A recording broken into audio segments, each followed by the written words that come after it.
Everyone did an incredible job. I felt so lucky to be there. It was insane. It was like, I can't wait for people to see that one. In your own words, how did it start? Hey, movie fans! Today we're diving into why Miller's Girl has everyone upset. Imagine a regular movie suddenly throwing in crazy twists that'll leave you scratching your head. Well, that's the situation, and fans are not happy.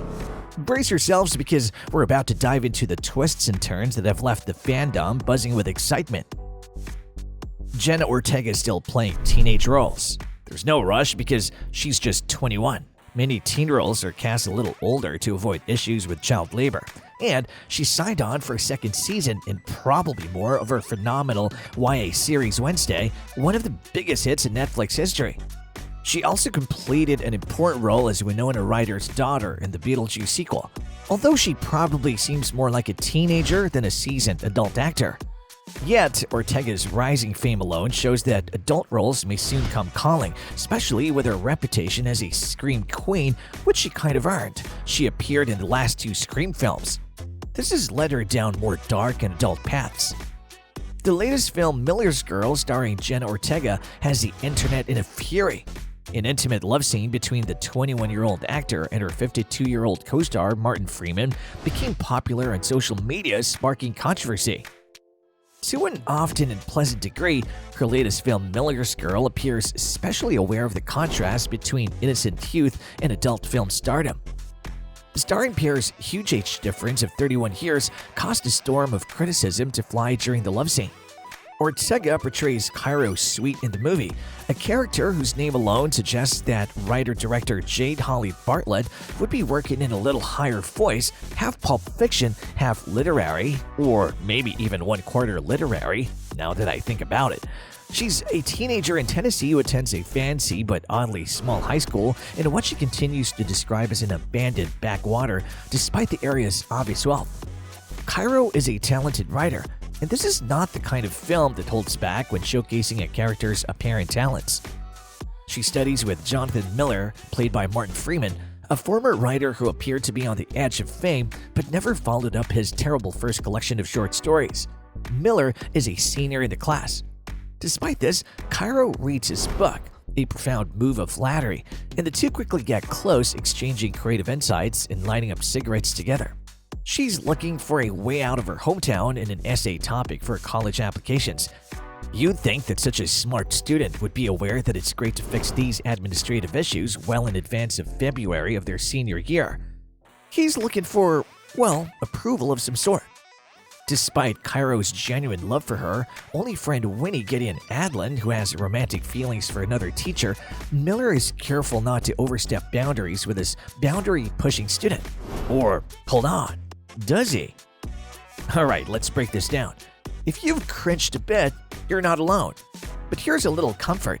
A woman, not a guy, wrote and directed Miller's Girl. It's not some dude making up a fake, overly smart admirer. A tiny bit comforting, right? Specifically, the writer Bartlett is interested in how Cairo's manipulations can't happen fully without Miller's involvement. It makes you wonder if a guy Cairo's age and height can control his instincts.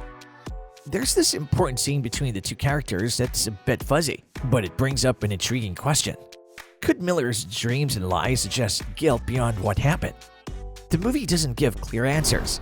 It's kind of like everyone on screen is so deliberately made up that their concerns become a bit hard to take seriously.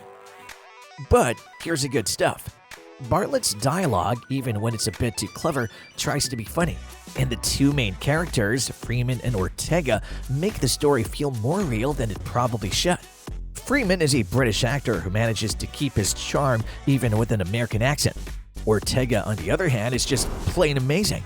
Bartlett uses the film's style to highlight Ortega's gothic vibes, while she commands attention with a piercing gaze and an eerie silence. The steamy scenes did not hold back in drawing criticisms from the audience, especially when it came to the large age gap that many saw as troubling. Many Twitter users expressed their anger by calling the film gross. Martin Freeman is 52 and Jen is 21.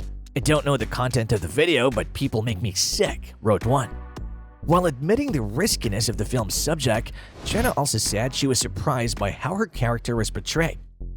While admitting the hard part of the job, she still pointed out the importance of artists taking chances. Quote, "I remember being so taken aback by Cairo because of what I've experienced in my career, and I think a lot of young girls can say the same," she stated. Now, Ortega in Miller's Girl is also dealing with the coming-of-age stuff, and it's cool to see someone in Hollywood being real about the awkwardness. A scene from the movie that has been making the rounds in X shows, 52-year-old Freeman kneeling over a bed and stroking 21-year-old Ortega's arm in what appears to be a sexual act. Since the release of the trailer, Miller's Girl has received mixed reviews. Writer and director Jade Holly Bartlett stated she was expecting criticism. Both Martin Freeman, who's 52, and Ortega, who's 21, knew what was at stake. No doubt, but the director was very wise to include the pair, who she claims have wonderful chemistry. Filming is one thing, but a movie's reception is what justifies every aspect of it. Also, despite the director's request that the story be reciprocated because she found it relatable, viewers are not eager to do so. Bartlett was especially interested in experimenting with the source of her inspiration while she was writing the film. But what more is there beyond death? The core of the story was shaping an important dramatic conflict. Of course, unprecedented and contradictory sex. Bartlett was not overly shocked by the fans' reactions to the trailer's release. The Daily Mail met with Christina Arjona, the intimacy coordinator behind the film's more explicit scenes, after a few people expressed discomfort over Martin and Jenna's 19-year-old simulated sexual activity. Christina stressed that Jenna provided continuous consent because she's much younger. She discussed the level of nudity, modesty clothes, and additional barriers to keep an appropriate distance as part of her position. On the day of filming, the actors were also able to change their mind. However, focusing on the actors' consent and ages may be ignoring the main reason why the film is getting negative reviews. While teacher-student relationships are common in the real world, portraying them in a film requires a nuance that seems to be missing here, a critic commented. Screen Rant commented on the story, quote, "It reinforces the harmful stereotype that teenage girls are mostly at fault for improper power imbalance relationships." Jenna's character arc might be considered a villain origin story, according to writer and director Jade Holly Bartlett, who added, quote, "I used the word villain lightly as well. I believe that neither a victim nor a villain exists in this movie. The more serious point seems to be how the film handles the predatory relationship, rather than whether it is presented at all, given that it's legally unlawful for a teacher to have sex with a student in various regions." The core of the story, according to the director, was the sex scenes that horrify the fans to the point of extreme terror. Without the sex-filled conflict between the characters, it would not move an inch. Fans still think that there is no justification for the obscenely sensual parts. Miller's Girl has also not been kind to critics. Movie fans gave it a 45% score, while Rotten Tomatoes gave it a mere 32%. The controversy emerged after Ortega's stellar performance at the award shows for the role of Wednesday Addams in Netflix's Wednesday. Due to her major part in the Waiting for a Sequel series, she was nominated for Screen Actors Guild Awards, Primetime Emmys, and Golden Globes. So, despite some fairy tale stuff in Miller's Girl, it's not like Jenna Ortega's other movie Poor Things. It's more like her movie Irrational Man. Kind of awkward, but not boring, and it feels like it's happening in a different world. This movie is a bit too hypothetical, not showing the usual human behavior, but it's honest about showing Jenna Ortega as a person with sexuality, not something you can just ignore because she's talented. Jenna choosing this role shows she knows people are watching her, just like the character, Cairo Sweet in the movie knows. If Jenna lets people look away now, it could lessen her power. Is the movie taking a risk by looking at Cairo's choices, or is it just using Jenna's charm to make a trendy topic? It's a bit hard to say, but at least the movie is thinking about why it always wants to keep its star in high school roles.